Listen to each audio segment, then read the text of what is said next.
Hey everybody, welcome to Let's Be Clear. I'm Monica Robbins, and with me today is MetroHealth CEO and President Dr. Akram Boutros. Welcome. Thank you so much for being with us. It's great to be here and to be in a clear studio. How great is this? Now, speaking of, what's going on behind us? Oh, just a little tiny building project, $1 billion of investment. We are rebuilding the MetroHealth campus. We're starting with our major tower that will replace the inpatient facilities and also on central utility plant. So what's going away then? The two towers that... The two towers and several of the older interior buildings, and we'll be going to be converting those into green space.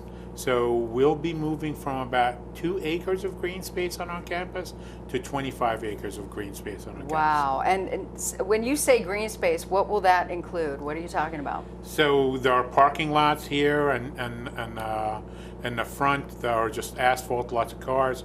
Actually, we're moving a lot of those cars into interior garages, and you will see parks. So we'll have a 12-acre park in front of the MetroHealth campus one day. And that's something the community can come and utilize? And we will actually be programming things to make sure that communities are part of it, farmers markets, concerts, abilities to hold festivals, games, all sorts of things. So this is part of your vision that I'm going to say you've gone rogue, because you just had a very interesting City Club speech, and I moderated an event with you with the Health Anchor Network, and you kind of, if you will, dropped the bomb on the way you think healthcare should be delivered. What's the difference? Where's the swing? Where are you looking compared to everybody else? So since we've been counting longevity, since we've been counting life expectancy in this country and the world, we've increased life expectancy by 45 years, from 43 to about 88 years. Only 5 of those years, 5 of the 45 years, are due to all the healthcare and medical initiatives that we've been spending trillions of dollars on, right? So the rest of it was really because of public health, better sanitation, better housing, better education, clean water, all of these things. I'm adding vaccination in the healthcare side, right? So we have, as a country, have fooled ourselves into believing that the only way we're going to extend lives is through focusing on more and more and more specialized medical care. And we've neglected what are known as the social determinants of health, the things that impact your health outcomes by 3 to 4 times that of all the medical care you will receive. So everything from jobs, neighborhoods, clean water, healthy foods, all the different things that we as a healthcare system don't focus on.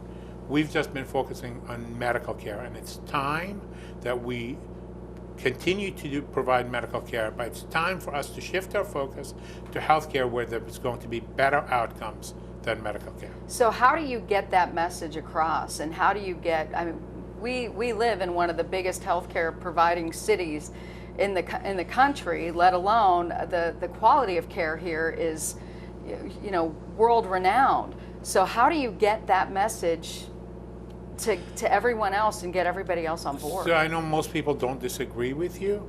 We live in a terrible healthcare city. We live in extraordinary medical care city.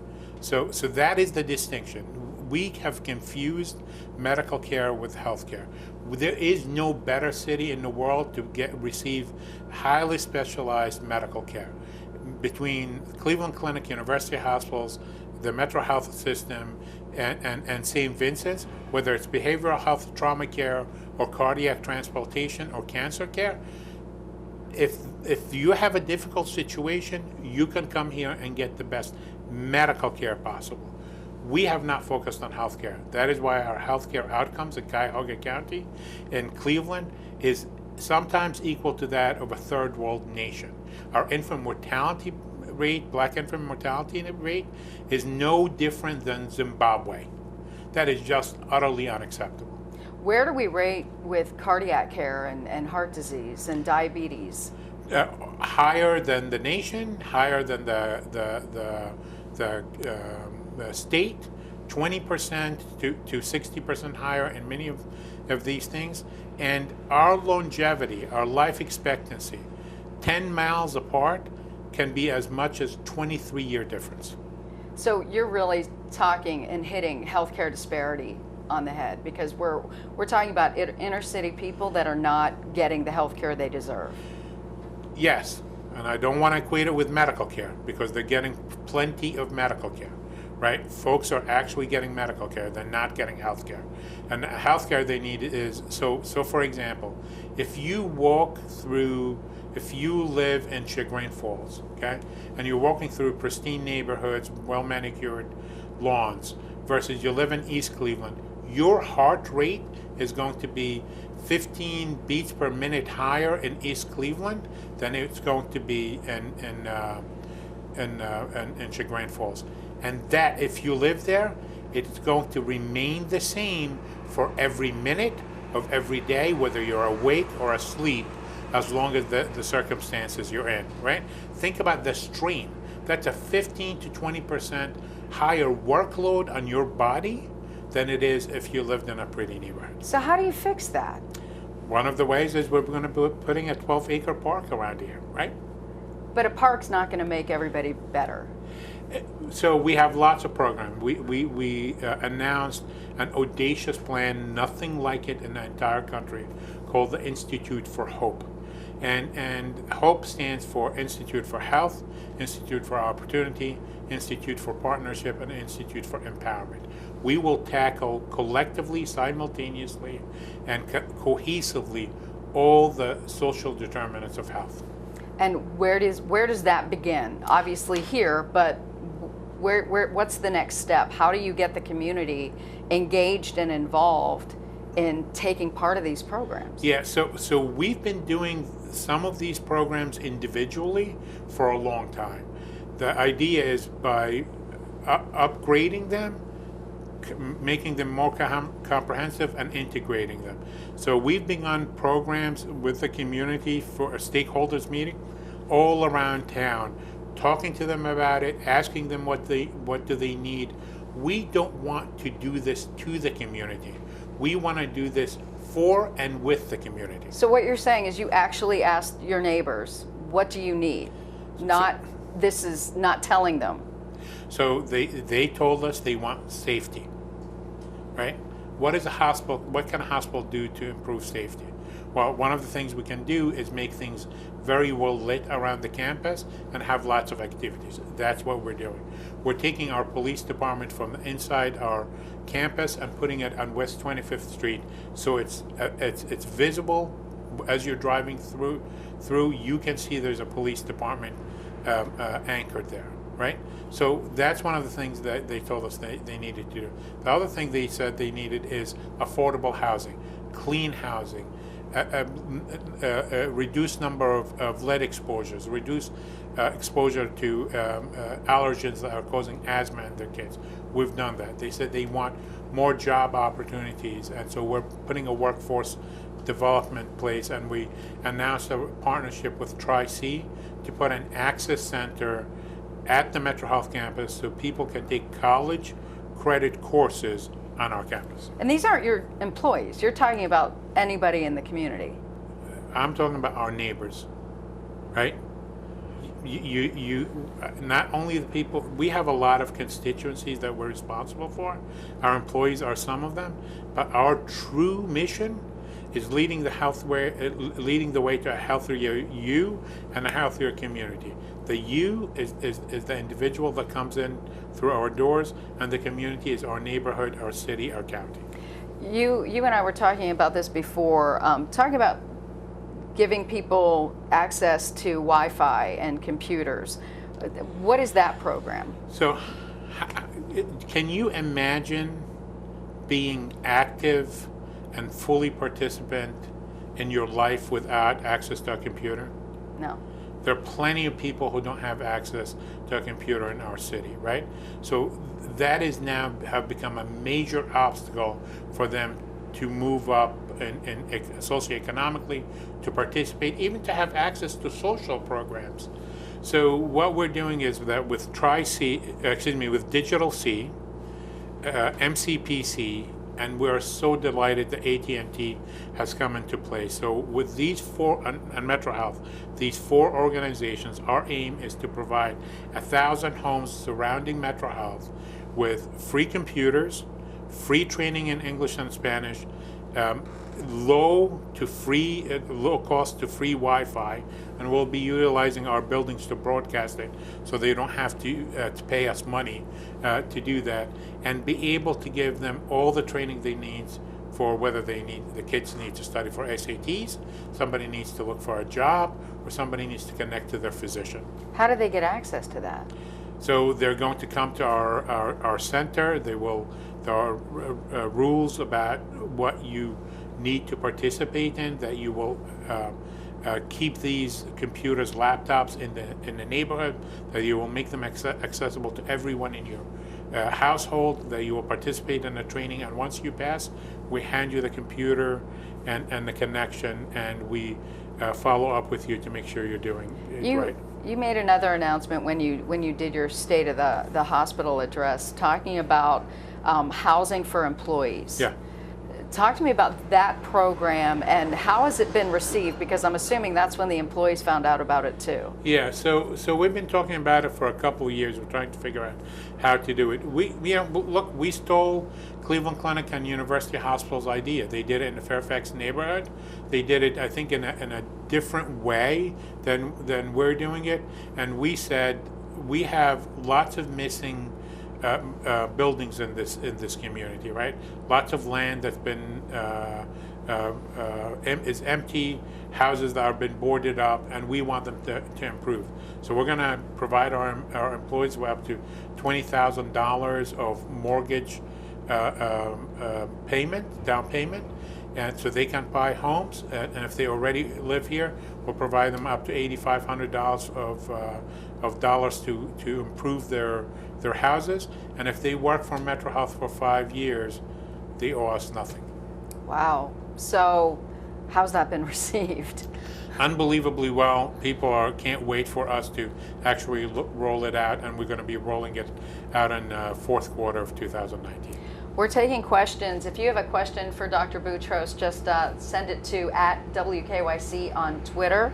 And I have a question. George Mallory wants to know if MetroHealth has a veteran recruiter to discuss career opportunities within the health system. We do, and veterans are incredibly important, and we have to say thank you for your service. This country would not be what it is if it was not for you.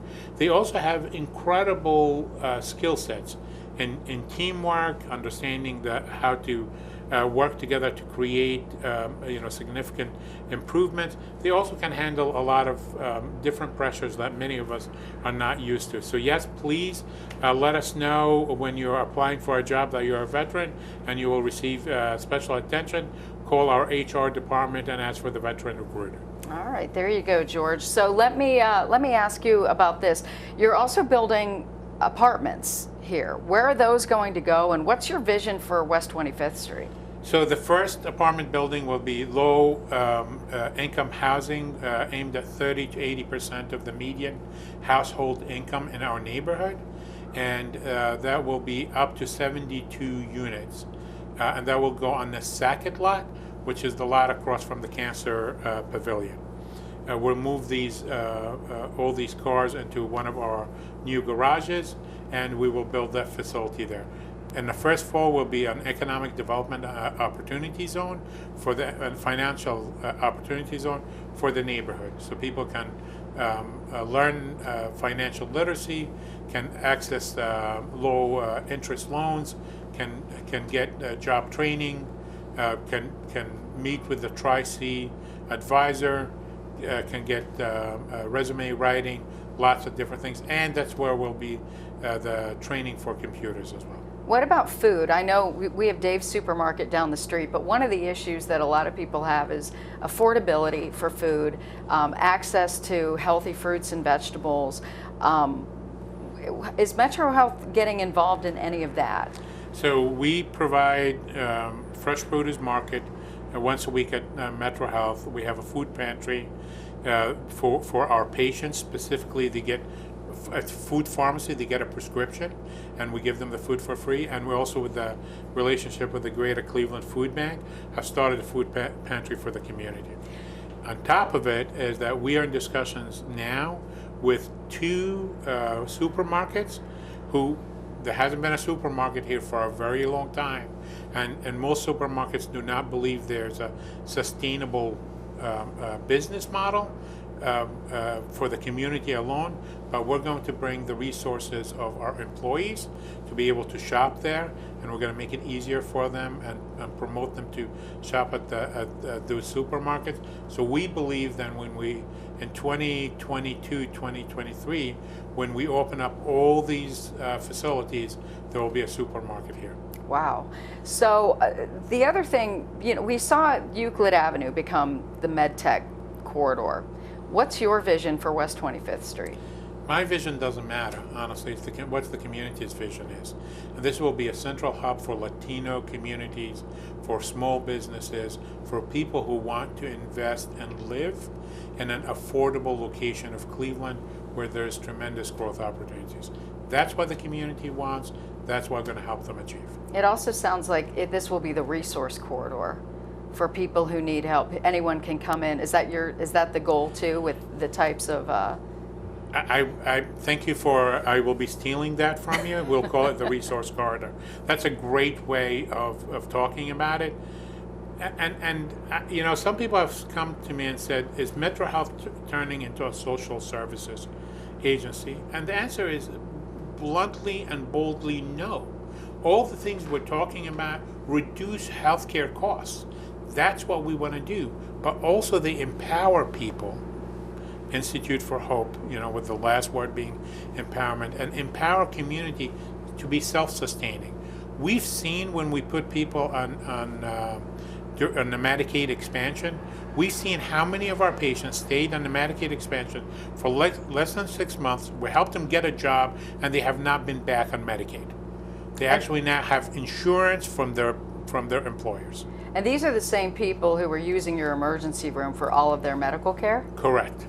So the amount of money saved right there was, have you put a dollar figure on that? So we believe that our programs, for example, when we quantified this during 2013, when we did the Medicaid waiver, we ended up saving 28.6% of the dollars. Okay, so we received $300 million for the total cost of care. So that was around $100 million all over the place. And healthcare is about $40 million. Wow. Wellness, it's the buzzword right now. What does wellness mean to you? So most people think about wellness as eating right, exercise, and staying fit, and all of those things. And that is the ultimate goal of wellness. For me, wellness, and for most people who live in our neighborhood, is avoiding disease. Okay, which is very different. So wellness is me helping someone's home to do lead abatement. We're preventing lead exposure. We're preventing disease. Wellness is also getting economic freedom, right? Being in poverty creates toxic amounts of stress. I did a poverty simulation at the Greater Cleveland Food Bank, and then within 3 hours of the poverty simulation, I was literally emotionally and physically exhausted. It has some significant impacts on you. So we want to eliminate some of these things. ACEs. What is ACEs? ACEs are adverse childhood experiences. And how does that play into wellness then?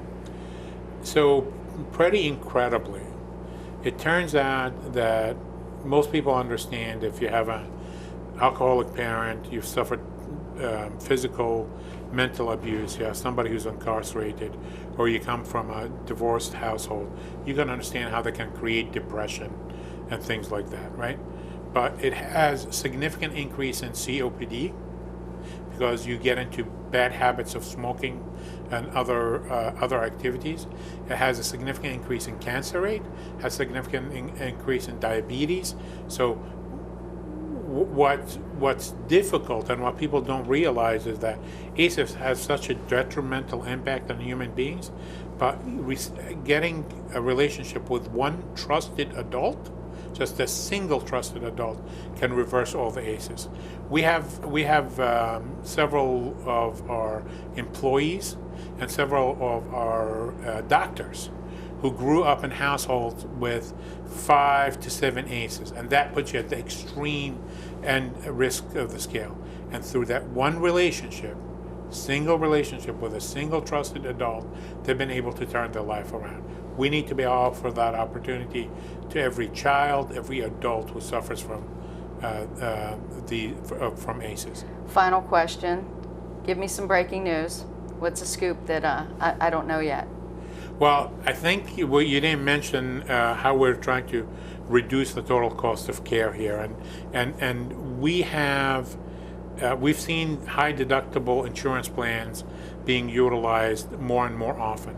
And then things like CAT scans and MRIs are very expensive, $1,000, $3,000, and you have to pay that entire amount if you have a high deductible plan. We've decided to put a program together that we will put across the region for having one price for CAT scans and one price for MRIs. Doesn't matter whether you have insurance or you don't. We're not charging you any more than that. And in most cases, it will be 70% discount compared to going to a hospital. And where will these be located? So that's the scoop. And the first two are going to be in Mentor and in Solon. Wow, not even here at main campus. No, we found locations that there's significant need for them. They're easy for us to be able to begin and start with. These have to be outside the hospital.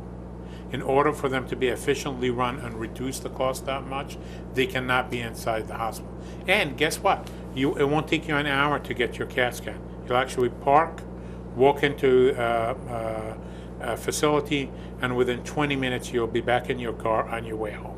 Wow, that's great. Dr. Boutros, thank you so much for being with us. We appreciate it. You'll be able to see this on Facebook and on WKYC.com. Have an awesome day, and we'll get you out of the greenhouse. Thanks, everybody. Great, thanks very much.